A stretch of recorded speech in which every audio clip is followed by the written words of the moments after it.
Hello नमस्कार साथियों, आप सभी का स्वागत करते हैं फिक्स टारगेट 2.0 परिवार के एक और नई क्लास में। जितने भी स्टूडेंट्स बाबा साहब भीमराव अंबेडकर यूनिवर्सिटी से ग्रेजुएशन फर्स्ट सेमेस्टर का एग्जाम 2024-25 में दे रहे हैं, जिसका सत्र 2024 से 28 से, तो आप सभी बच्चों के लिए आज का यह सत्र काफी ज्यादा इंपॉर्टेंट रहने वाला है। देखिए बच्चे, हम आज के इस क्लास में डिस्कस करने वाले हैं जो आपके बाबा साहब भीमराव अंबेडकर यूनिवर्सिटी में मेजर पेपर हिंदी में जो आज एग्जामिनेशन हुआ है, इसके क्वेश्चंस पेपर का यहां पर हम लोग रिव्यू करेंगे, जिसमें आपसे जो 10 ऑब्जेक्टिव टाइप क्वेश्चंस पूछे गए थे, इसका यहां पर डिटेल एक्सप्लेनेशंस आपको बताएंगे। और क्वेश्चंस को देखने के बाद तो प्यारे बच्चे हमको काफी ज्यादा खुशी हुई कि मैंने जो आपको रात को क्लास कराया था वहां से काफी सारे क्वेश्चंस देखने को मिले हैं। और ऑब्जेक्टिव क्वेश्चंस की हम अगर बात करेंगे तो लगभग जो है आपको 10 में से 7 से 8 क्वेश्चंस ऐसे थे जो रात वाली क्लास से आई है। बाकी सारे के सारे प्रश्न जो है प्यारे बच्चे आप लोगों को हमारे मॉडल प्रैक्टिस सेट से देखने को मिला है। तो आइए हम बिना देरी के चीजों पर डिस्कस करते हैं। एक बार आप लोगों से रिक्वेस्ट रहेगा, भाई सेशन को आप लोगों ने शेयर नहीं किया है तो अपने सभी दोस्तों को शेयर कर दीजिए,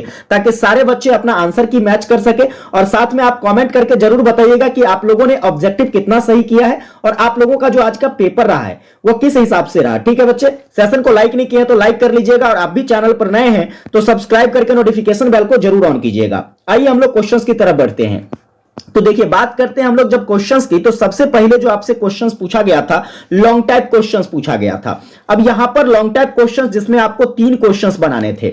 अब यहां पर देखिए, बात करें बच्चे, क्वेश्चंस है कि साहित्य के इतिहास दर्शन संबंधी भारतीय दृष्टिकोण क्या रहा है। अब बताओ, ये क्वेश्चंस तो मैंने आपको पढ़ाया था फर्स्ट यूनिट का क्वेश्चंस, बहुत ही सिंपल सा क्वेश्चन रहा है कि नहीं। वैसे आप लोगों ने क्लास देखा होगा तो निश्चित ही इसका आंसर किया होगा। आगे देखेंगे बच्चा जी, यहां पर देखिए नेक्स्ट क्वेश्चंस आपसे पूछा गया था कि साहित्य के इतिहास दर्शन संबंधी पाश्चात्य दृष्टिकोण जो है ये क्या रहे हैं, इसको स्पष्ट करने के लिए कहा गया था। ये भी इंपॉर्टेंट क्वेश्चंस है। आने वाली देखिए, आने वाली एग्जाम जो भी यूनिवर्सिटी में अभी एग्जाम नहीं हुआ है उन सभी बच्चों के लिए ये क्वेश्चंस बड़ा इंपॉर्टेंट रहेगा। आदिकालीन काव्य की महत्वपूर्ण विशेषताओं को बताइए, और जो कि मैंने आपको पढ़ाया था आदिकाल के काव्य की विशेषताओं के बारे में। फिर भक्ति काल, बताओ रातें में पढ़ाया था आपको भक्ति काल के बारे में, है कि नहीं। आगे रीति काल की ऐतिहासिक पृष्ठभूमि, ये भी मैंने करा रखा था। तो बच्चे यहां से आपको 3 क्वेश्चंस बनाने थे, जिसमें से आपको डायरेक्टली जो है लगभग सारी क्वेश्चंस देखने को मिल गई है।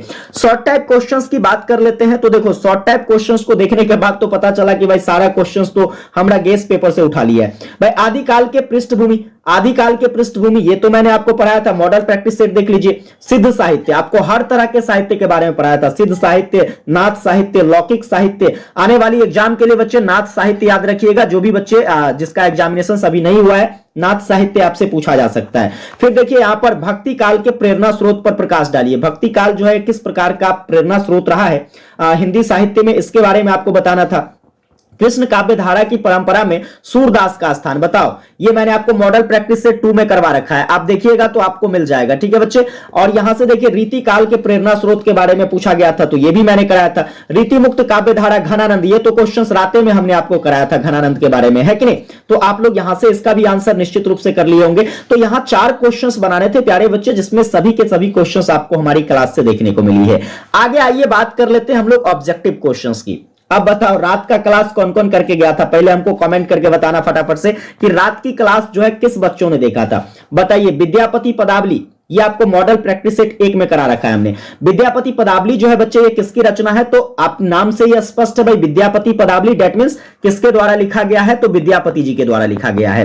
कब लिखा गया था बच्चे, तो विद्यापति पदावली जो है आपका यह 14वीं सदी में लिखा गया था। ठीक है, जिसमें आप देखोगे तो इसमें गीति काव्यों का चर्चा किया गया है। ये सब इंपॉर्टेंट फैक्ट है, याद रखिएगा, आने वाली एग्जाम में आपसे पूछा जा सकता है। फिर देखिए, ये रात में आपको जितने भी रासो काव्य थे मैंने उसका एक पूरा चार्ट बनाया था, और 3 गो क्वेश्चन आ गया, 2 गो क्वेश्चन आ गया, है ना। देखो, पृथ्वीराज रासो किसकी रचना है भाई, तो आप लोग कहोगे सर आपने तो रात ही पढ़ाया था, चंद्रबरदई की रचना है कि नहीं। सारे बच्चे ने सही किया होगा, चंद्रबरदई की रचना है पृथ्वीराज रासो। आगे देखेंगे बच्चा जी, बिसलदेव रासो, बताओ ये भी क्वेश्चंस कल पढ़े थे कि नहीं हम लोग। बिसलदेव रासो की बात कर ले तो नरपति नाल की रचना है, किसकी रचना है बच्चे, नरपति नाल जी की रचना है, ये भी रात में आपको पढ़ाया गया था। आगे सूरदास किस काल के कवि है, बड़ा ही सिंपल क्वेश्चन है भाई, भक्ति काल के कवि है सूरदास, है कि नहीं। तुलसीदास किस काल के कवि है, यो सब कोनो क्वेश्चन होता है, यो भक्ति काल के कवि हो जाएगा, है ना। रामचरितमानस आप देख लो, हमारा जो है ब्रह्मास्त्र क्लास देखिएगा तो वहां पर आपको ये देखने को मिल जाएगा। रामचरितमानस जो है अवधी भाषा में लिखा गया, जो कि तुलसीदास जी की रचना है, ठीक है। सूरसागर की भाषा भाई सूरदास के द्वारा लिखा गया, और सूरदास जो है ब्रज भाषा के कवि थे, यानी कि किस भाषा में लिखेंगे, ब्रज भाषा में लिखेंगे, है ना। जो बच्चे क्लास देखा होगा हमारा, तो निश्चित तौर पर उन्होंने काफी बढ़िया स्कोर किया होगा, ठीक है। आगे देखिए बच्चे, आगे बिहारी किस काल के कवि, भाई बिहारी, है ना, बिहारी की बात कर लेते हैं तो आपका जो है ये किस काल का कवि हो जाता है बच्चे, तो बिहारी आपका जो है या आपके रीति काल का कवि हो जाता है ना। फिर देखिए आगे देखेंगे आप जो है यहां पर रसखान किस काल के कवि है बच्चे, तो रसखान की बात कर ले तो रसखान के बारे में पूछा जा रहा है कि यह राम भक्ति कवि थे या फिर कृष्ण भक्ति काव्यधारा के कवि थे। तो अगर हम रसखान की बात कर ले बच्चे, तो यह आपके कृष्ण भक्ति काव्यधारा के कवि हो जाते हैं, है ना। किस भक्ति धारा के, तो आप कहोगे सर कृष्ण भक्ति धारा के कवि हो जाते हैं। घनानंद के बारे में रात को बताया था, घनानंद किस काल के कवि हैं, तो भैया रीति काल के कवि है ना, रीति काल के रीति मुक्त काव्य धारा के कवि थे। तो इस टाइप से आपके पेपर में जो 10 ऑब्जेक्टिव क्वेश्चंस पूछे गए थे, बताओ आप लोगों ने किस तरीके से क्वेश्चंस को डील किया है। एक बार बच्चे आप लोग कमेंट करके बता देना, क्योंकि आप लोगों का जो कमेंट रहता है ना, इससे हमें क्या मिलती है बच्चे, दिल को तसल्ली मिलती है कि आपका भाई जो आपके लिए इतना खतरनाक तरीके से मेहनत करता है ना, उसका क्या रिजल्ट्स देखने को मिलता है ना। जैसे कि क्वेश्चंस आपके पेपर में आए हैं बच्चे, आप लोगों ने, मैं उम्मीद करूंगा कि अच्छे तरीके से क्वेश्चंस को बनाया होगा, चाहे वो ऑब्जेक्टिव क्वेश्चंस होगी या फिर आपका सब्जेक्टिव क्वेश्चंस। और जो आने वाली यूनिवर्सिटी की एग्जामिनेशन है, उन बच्चों से भी कहूंगा कि आप लोग इस क्वेश्चंस को एक बार पढ़ लीजिए, क्योंकि काफी सारे क्वेश्चंस ऐसे होंगे जो डायरेक्टली आपके एग्जाम में देखने को मिल जाएगा। हालांकि बात करें इसमें सब्जेक्टिव क्वेश्चन की, इसमें बात करें सब्जेक्टिव में लॉन्ग टाइप और शॉर्ट टाइप क्वेश्चंस की, तो बच्चे ये क्वेश्चंस जो कि मैंने करा रखा है,